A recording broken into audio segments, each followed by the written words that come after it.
Really good work day today, Wednesday work day, and you know, like I said on Monday, they just came back very, very focused after, you know, the disappointment. I've seen them put it behind them, learn from the mistakes, and I think that you know, physically we're getting ready, mentally we're getting ready, so they'll be excited to play on Saturday. So you know, after 2 days, it's been good progress. Terminology question for you. We talked about explosive plays yes, on Monday. Yeah. What's the threshold for that in your mind as far as yardage? How many yards is an explosive play? 20-yard pass, 12-yard run. Okay. You know, and the metrics, everyone changes the metrics, you know. I mean, it can be different year by year. You can go off of, you know, any standard you want, but right now I think that's our standard.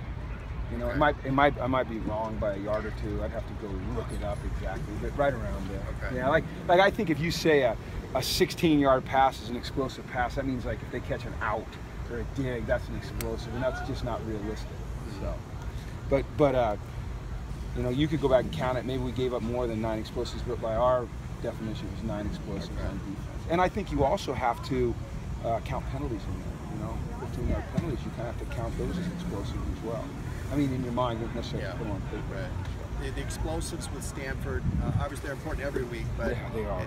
With Stanford, it seems like they've had trouble sustaining drives when they have not had the explosives. So is that even more of a focus? Well, I think a lot of people do. You know, I think that's kind of common, is that, you know, there's a really, if you look at critical variables in winning football games, and there's a million variables, and you can find a lot of things, but over the years and the studies that we've always done, statistically, the 2 most important variables are turnover ratio and explosive gains ratio. And then the 3rd most important is sacks ratio, and the 4th most important is getting into the red zone. This is in college football and in the Pac-12. And so when you can win the turnover battle and the explosive gains battle, then you have like a 93 or 94% chance of winning over the last 5 years. Now, these are just numbers. You know what I mean? They're just numbers. They may mean something, they may not. You may, you know, like Texas A&M, we lost the turnover battle, we won the game because we won the explosive gain. So, but those are the things you kind of really try to emphasize. And so much goes into, you know, you can't just say, hey, we got to be great against, you know, stop the explosive plays. It's got to go deeper. How do you stop the explosive plays? You know, great tackle, great plantry, great leverage, great effort, you know, playing with great technique, things like that. So, you know, it's basically, you stop the big play. How do you stop the big play? When you look at what USC and San Diego State did against Stanford, did they win those games by kind of out-Stanfording Stanford, ball control, run the ball well?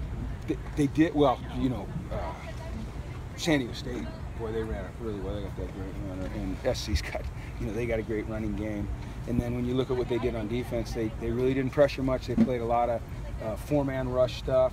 They tightened guys up to the line of scrimmage. But more than anything, what I saw on film when watching, and I'm talking specifically the defenses of USC and San Diego State, is a maniacal effort. I mean, maybe not perfect all the time, but a maniacal attitude to get to the ball. And both teams gave up the big run, you know, as we saw with 20. I mean, the guy, he's something special.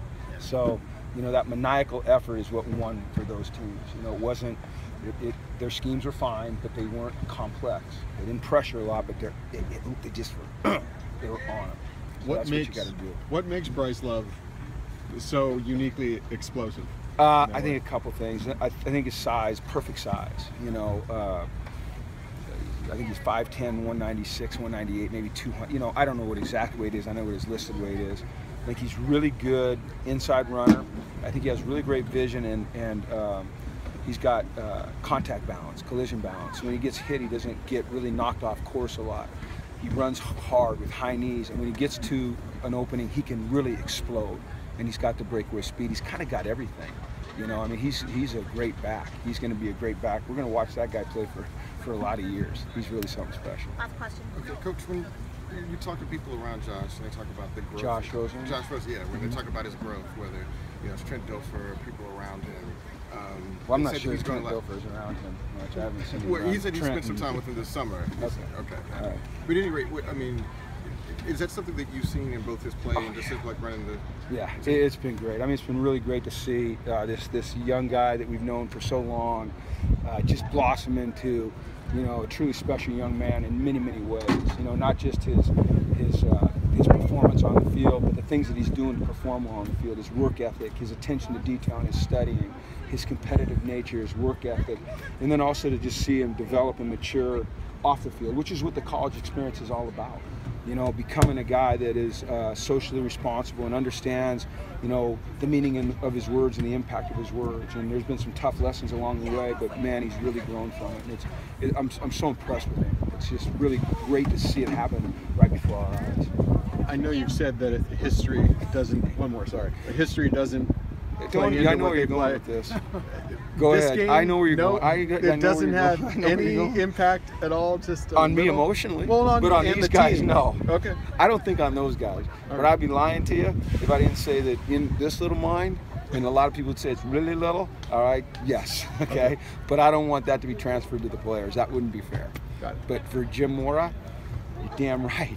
And if I told you any other, then you'd know I was lying to you. So, Thank you. I knew right where you were going. All right, thanks everybody.